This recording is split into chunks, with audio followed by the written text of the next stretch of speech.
నిజామాబాద్ జిల్లా వర్ణి మండలం సత్యనారాయణపురం గ్రామ పంచాయతీ పరిధిలో గల వడ్డేపల్లి గ్రామంలో ఎంపీడీఓ కార్యాలయం నందు జాతీయ పతాకాన్ని స్పెషల్ ఆఫీసర్ మరియు ఎంపీడీఓ, ఎంఆర్ఓ, వెలుగు ఏపీఓ మరియు సిబ్బంది ఆవిష్కరించడం జరిగింది.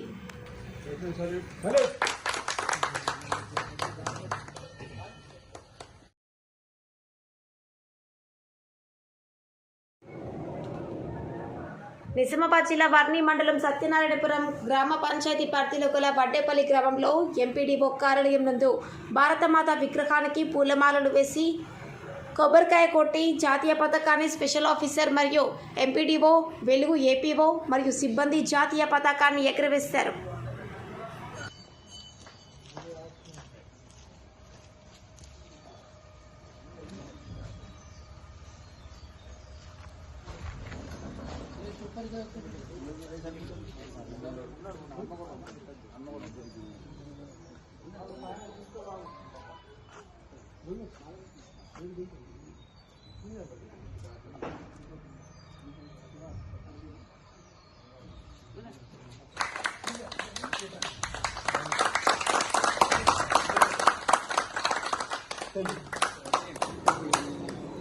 నిజామాబాద్ జిల్లా వర్ణి మండలం ఎస్ఎన్పురం గ్రామ పంచాయతీ పరిధిలో గల వడ్డేపల్లి గ్రామం నందు 78వ స్వాతంత్ర దినోత్సవ సందర్భంగా సామాజిక ఆరోగ్య కేంద్రం వర్ణి మెడికల్ ఆఫీసర్ డాక్టర్ శ్రీకాంత్ మరియు డాక్టర్ స్టాఫ్ నర్సులతో ఏఎన్ఎంలు, ల్యాబ్ టెక్నీషియన్స్ మరియు సిబ్బంది జాతీయ పతాకాన్ని ఎగురవేశారు.